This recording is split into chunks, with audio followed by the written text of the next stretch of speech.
Hello everyone, welcome to UPSC pro. आप सभी लोग कैसे हैं? आई होप आप लोग ठीक हैं और लॉकडाउन काफ़ी सही चल रहा होगा। एंड आई होप आप घर पे ही हैं और बस पढ़ाई कर रहे हैं। कई सारे स्पेकुलेशंस आ रहे हैं कि शायद यूपीएससी प्रीलिम्स आगे पोस्टपोन हो जाए या ना भी हो। मेरी आप लोगों से ये रिक्वेस्ट है, जब तक यूपीएससी खुद नहीं कहता है कि पोस्टपोन हो चुकी है एग्ज़ाम, तब तक आपका इस डिस्कशन में इंडल्ज होना ये बस एक टाइम वेस्ट हो सकता है। इसलिए प्लीज़ प्लीज़ आप कंसंट्रेट करें आपकी स्टडीज़ में, क्योंकि ये टाइम बहुत ही क्रूशियल है। इसके अलावा कल प्रेस रिलीज़ भी हुई यूपीएससी के द्वारा। वहाँ पे क्लियरली स्टेटेड है जो टाइम टेबल है वो वैसे ही रहेगा अनलेस एंड अनटिल वो लोग नोटिफाई नहीं करते यूपीएससी के वेबसाइट पे। तो मेरा आप सभी से ये निवेदन है कि आप प्लीज़ पढ़ाई करें। कुछ बच्चों ने मुझसे कहा कि जो इकोनॉमिक सर्वे है वो लोग कवर कर नहीं पा रहे, तो इस वीडियो में हम लोग पीआईबी के इकोनॉमिक सर्वे का जिस्ट डिस्कस कर लेंगे। ये कुछ 20 पेजेस का जिस्ट है, तो देखते हैं अगर 10-15 मिनट में इस वीडियो में कवर होता है तो, नहीं तो इसका सेकंड पार्ट भी बना दिया जाएगा। तो चलिए स्टार्ट करते हैं। सबसे पहले जो इकोनॉमिक सर्वे होता है ये मिनिस्ट्री ऑफ फाइनेंस के द्वारा रिलीज़ किया जाता है और इसको प्रेजेंट करते हैं union minister of finance and corporate affairs, जो अभी श्रीमती निर्मला सीतारमन है। ओके, नाउ अब डायरेक्टली हम हाइलाइट्स पे शिफ्ट करेंगे। इस साल इकोनॉमिक सर्वे में वेल्थ क्रिएशन पे फोकस किया गया है, क्योंकि गवर्नमेंट का ये मोटो है कि 2024 तक 5 ट्रिलियन इकोनॉमी बनानी है इंडिया को। तो ये काफ़ी क्रूशल हो जाता है कि हमारे यहाँ पे बिजनेसेस के लिए, मैन्युफैक्चरिंग के लिए कैसी सुविधाएं हैं। तो सबसे पहले यहाँ पे वेल्थ क्रिएशन की बात की गई है, जिसके अंदर invisible hand supported by hand of trust, इसकी बात की गई है। अब ये कॉन्सेप्ट है क्या?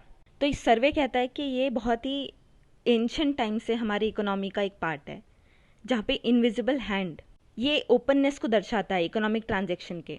मतलब पहले बार्टर सिस्टम हुआ करता था। आज भी 1991 के इकोनॉमिक लिबरलाइजेशन के बाद हमारी इकोनॉमी बहुत ओपन है। तो ये वेल्थ क्रिएशन जो कि इनविजिबल हैंड के द्वारा अचीव होगा, ये ओपननेस को ही दर्शाता है। पर ओपननेस सब कुछ नहीं होता। इकोनॉमी को सस्टेन करने के लिए एक ट्रस्ट की ज़रूरत होती है, जो कि हर स्टेक होल्डर फील करता है। तो यहाँ पे कुछ बातें कही गई है कि जैसे इकोनॉमिक जो राइज हुआ है आफ्टर लिबरलाइजेशन, ये वेल्थ जनरेशन की वजह से ही हुआ है, क्योंकि ओपननेस बढ़ गई थी इकॉनमी में। बट कॉम्पिटेंसी और ट्रस्टवर्दीनेस और ग्लोबलाइजेशन में एक बैलेंस इस्टेब्लिश करने के लिए हैंड ऑफ ट्रस्ट भी ज़रूरी है। अब हैंड ऑफ ट्रस्ट को स्ट्रेंथन कैसे किया जाता है? तो एक फेयर कंपटीशन इस्टेब्लिश करके, अपॉर्चुनिटीज़ दे के नए बिजनेसेस को, एंट्रीज को, इसके साथ ही साथ गवर्नमेंट इंटरवेंशन कम से कम हो, इससे ये चीज़ अचीव हो सकती है। हैंड ऑफ ट्रस्ट यहाँ पे बेसिकली एथिकल और फिलोसॉफिकल डायमेंशंस को बताता है, जिसके तहत बहुत से बिजनेसेस साथ में एग्जिस्ट करते हैं और फ्लरिश कर सकते हैं। आगे हैंड ऑफ ट्रस्ट इंप्रूव करने के लिए सर्वे कहता है to scale up banking sector and to introduce an idea of trust as a public good which get enhanced with greater use.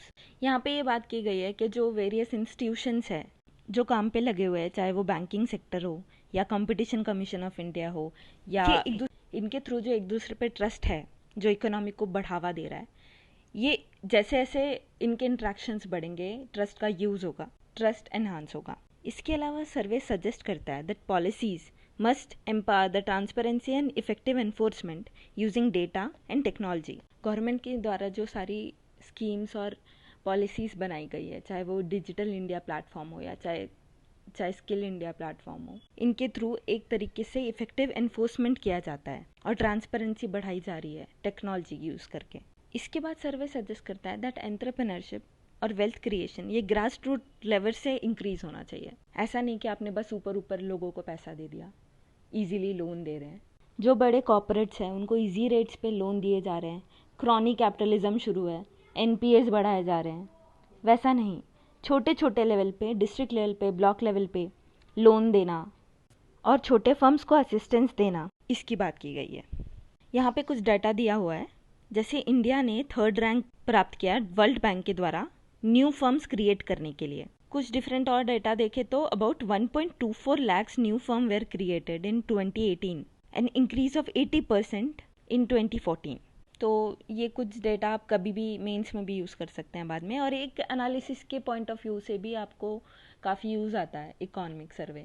कई बार लोग मुझसे कहते हैं कि प्रीलिम में इसका क्या यूज़ अगर डायरेक्टली क्वेश्चन नहीं आया तो एक्चुअली प्रीलिम में आपको एनालिसिस ही करना होता है। वहाँ पे कुछ ट्रेंड पूछ देंगे कि अभी, तो क्वेश्चन कैसा भी आ सकता है, जैसे स्टेटमेंट पूछ सकते हैं कि नए फर्म्स अभी इंक्रीज़ हुए हैं क्या।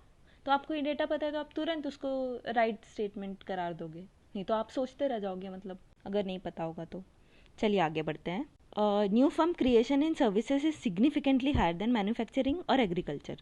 ये तो हमको पता ही है कि ऑल्दो हम लोग एग्रीकल्चर ड्रिवन है, लेकिन सर्विसेज सेक्टर हमारा बहुत स्ट्रांग है। मतलब हमारा जो एक्सपोर्ट भी है वो भी डोमिनेटेड बाय सर्विस सेक्टर है। यहाँ पे सर्वे कहता है कि grass root entrepreneurship is not just driven by necessity. 10% of increase in registration of new firms in district yields 1.8% increase in gross domestic district product। तो डिस्ट्रिक्ट लेवल पे जो GDP होता है, अगर वहाँ पे इंक्रीज होता है 10% भी, नए फर्म्स इंक्रीज होते हैं, रजिस्ट्रेशन होते हैं उनके, तो 1.8 जीडीपी से उसका इंक्रीज हो जाएगा। तो ये काफ़ी सिग्निफिकेंट बढ़ोतरी है। और लोकल लेवल पे एंटरप्रेन्योरशिप एनहांस करने के लिए लिटरेसी और एजुकेशन की तो बहुत आवश्यकता है, क्योंकि तभी ना वो फ्लरिश करेगा। मतलब आपके पास आइडियाज़ नहीं होंगे, कोई एजुकेटेड बंदे ही नहीं होंगे, तो अपने फर्म्स को क्या आगे लेके जाएंगे। यहाँ पे एक बात नोट करने वाली है कि new firm formation is lowest in eastern India with lowest literacy rate 59% as per 2011 census. तो यहाँ पे ये बात शो हो जाती है कि लिटरेसी होना ज़रूरी है। और सर्वे कहता है physical infrastructure quality in the district influences new firm creation significantly. Okay, ease of doing business, ये आपको अच्छी अच्छी बातें याद रखनी होती है। आपको सपोज कोई इकोनॉमी से रिलेटेड क्वेश्चन है मेंस में, आपको लास्ट में कंक्लूजन में ना आपको ये सारे वर्ड्स ऐसे याद रहने चाहिए वहाँ पे निकालने के लिए। आप बस मतलब आपके दिमाग में रटा हुआ है और आपने लिख दिया बस। Ease of doing business and flexible labour regulation enable new firm creation especially in manufacturing sector. Okay, fine. Survey suggests enhancing ease of doing business and implementing flexibility। ये भी वही है, ठीक है। चलिए आगे बढ़ते हैं। इसके बाद सर्वे प्रो बिजनेस और प्रो मार्केट पे कंपैरिजन करता है। सर्वे कहता है that India's aspiration to become 5 trillion economy, ये डिपेंड करती है बहुत सारी चीज़ों पे। जैसे इंडिया का जो प्रो बिजनेस पॉलिसी है वो किस तरह इम्प्रूव होता है, बिकॉज प्रो बिजनेस पॉलिसीज़ के कारण जो कम्पिटिटिव मार्केट्स हैं ये एक्चुअली जनरेट करेंगे वेल्थ। प्रो क्रॉनी पॉलिसीज़ ने, जो मैंने स्टार्ट में कहा था क्रोनी कैपिटलिज्म, एक्चुअली क्या होता है, जब बड़े बड़े कॉरपोरेशंस होते हैं उनकी और पॉलिटिकल पार्टीज़ की कुछ साठगांठ होती है, उनको लोन्स ज़्यादा दिया जाता है या इनविजिबल फेवर्स दिए जाते हैं, तो ये एक तरीका का कैपिटलिज्म है, क्रोनी कैपिटलिज्म कहते हैं इसे। तो ये नहीं, क्योंकि ये एक पर्टिकुलर प्राइवेट इंटरेस्ट को सर्व कर रहा है, एज अ पब्लिक एक बड़े लार्जर पिक्चर को सर्व नहीं कर रहा। सर्वे कहता है viewed from the lens of stock market, creative destruction increased significantly post liberalization. Before liberalization, a Sensex firm expected to stay for 60 years, which decreased to only 12 years after liberalization. तो एक तरीके से जो प्राइवेट की sustainability है, जो before liberalisation एक Sensex firm ये एक्सपेक्टेड था कि 60 साल तक रहेगा, वो अभी सिर्फ 12 साल हो गया है। एक तरीके से प्राइवेट की क्राउडिंग आउट जो सिचुएशन है वो क्रिएट हो जाती है। यहाँ पे एक डाटा दिया है, every 5 years 1/3 of Sensex firms are churned out, reflecting a continuous influx of new firms, products, technology into the economy. एक ट्रेंड यहाँ पे देखने वाला है कि 2007 से 2010 तक ये सर्वे कहता है कि equity index of connected firm significantly outperformed market by 7% a year, जो कि ये दिखाता है कि मार्केट में भले ही प्रॉफिट ना हो रहा, लेकिन वो फर्म्स में काफ़ी प्रॉफिट हो रहा था, कुछ 7% का रिटर्न। वहीं इन कॉन्ट्रास्ट जो इंडेक्स है, ये इक्विटी इंडेक्स, ये अंडर परफॉर्म करता है 2011 के बाद by 7.5%, which reflects inefficiency and value destruction inherent in this firms.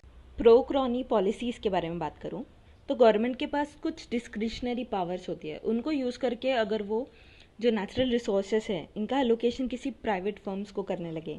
Pro lending की बात करें, क्रॉनी लेंडिंग की, तो जैसे ये विजय माल्या और नीरव मोदी इन जैसे लोगों को अगर पैसा दे दिया जाए, ये भाग जाए, डिफ़ॉल्ट कर जाए, पैसे वापस ना दें, तो ये भी एक तरीका का प्रो क्रॉनी पॉलिसीज़ हो जाएगी।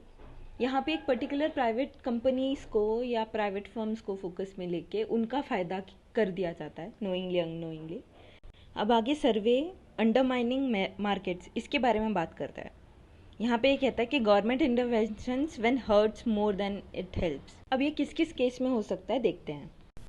वीडियो थोड़ा लंबा हो रहा है तो फटाफट से देखते हैं ऐसे कौन से गवर्नमेंट इंटरवेंशंस हैं जिनको एनालाइज करने की ज़रूरत है, क्योंकि शायद वो नेगेटिव इम्पैक्ट कर रहे हैं। इस लिस्ट में सबसे पहले हम लोग देखेंगे एसेंशियल कमोडिटीज़ एक्ट 1955। इसके बाद drug price control under ECA essential commodities act. इसके बाद हम देखेंगे कुछ government intervention in grain markets and lastly डेब्ट वीवर्स के ऊपर बात करेंगे। सबसे पहले आता है एसेंशियल कमोडिटीज़ एक्ट 1955।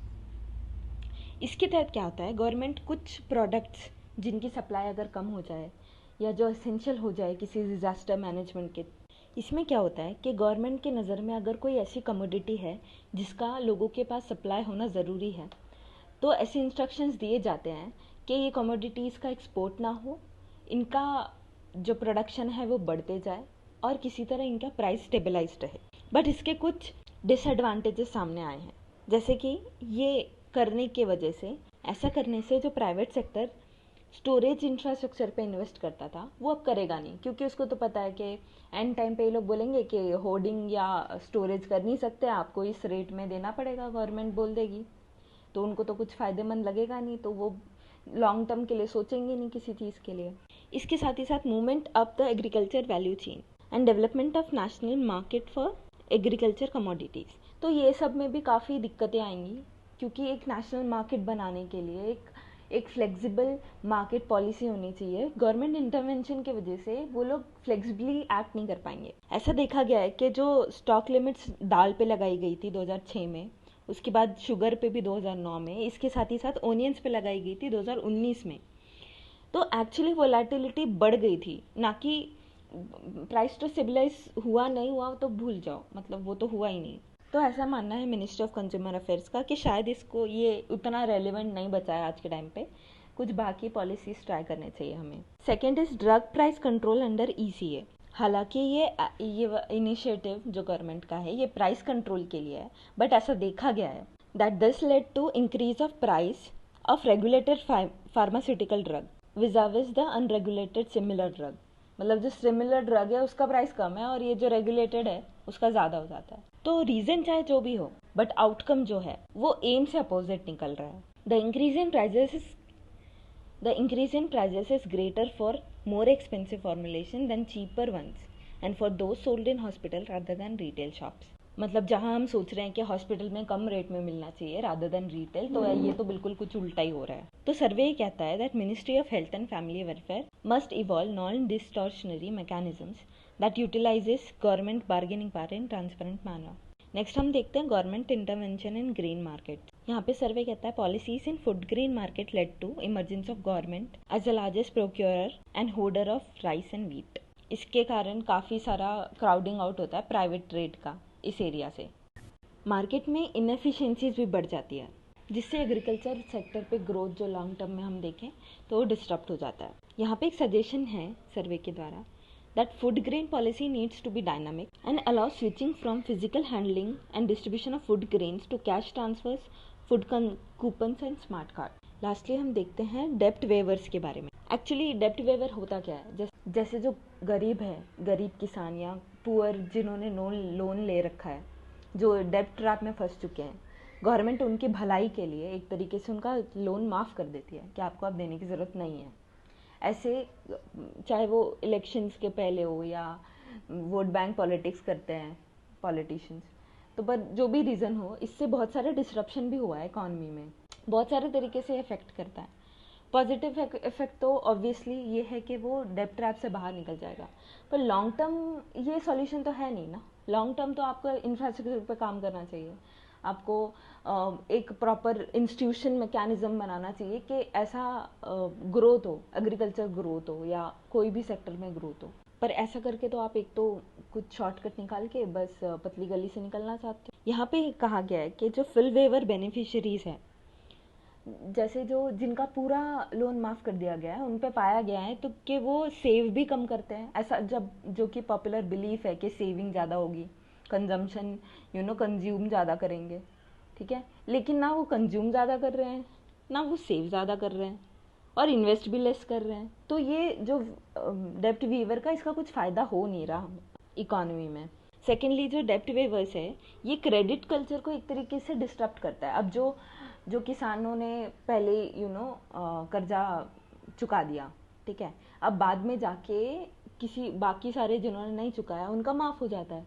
तो जिसने चुकाया तो उसको नुकसान हो गया ना उसका, मतलब वो आगे कैसे सोचेगा कि अब मैं क्या करूँ, मतलब मैं भी नहीं जाता हूँ, मैं भी नहीं दूंगा पैसे, कभी ना कभी झक मार के ये लोग फिर से चुकवा देंगे।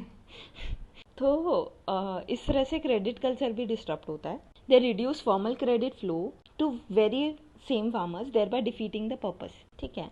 अब लास्टली सर्वे यही कहता है कि सिस्टमेटिकली एग्जामिन करना है सिचुएशन को, कि नीडलेस इंटरवेंशन ना हो जो कि मार्केट को अंडरमाइन करे।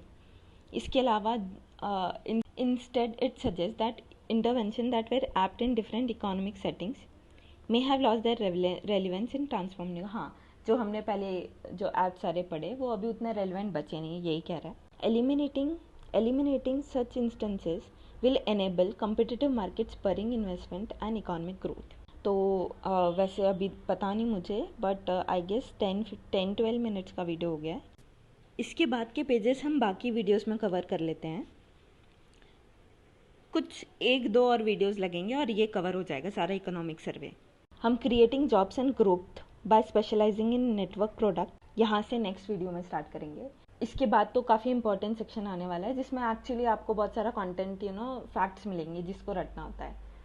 प्रीलिम्स में एक्चुअली बहुत सा ऐसा मिसकंसेप्शन है कि it has become very analytical these days, आपको नहीं उतना रटना होता है या वो, पर एक्चुअली ये बेनिफिशियल ही है अगर आप कुछ पर्टिकुलरली सिस्टमेटिकली याद करने लगें। तो ट्रेडिशनली तो ये पैटर्न ही इसी हिसाब का है कि आपको चीज़ें याद रहनी चाहिए, तब ना वो आप वहाँ पे नॉलेज यूज़ कर पाएंगे।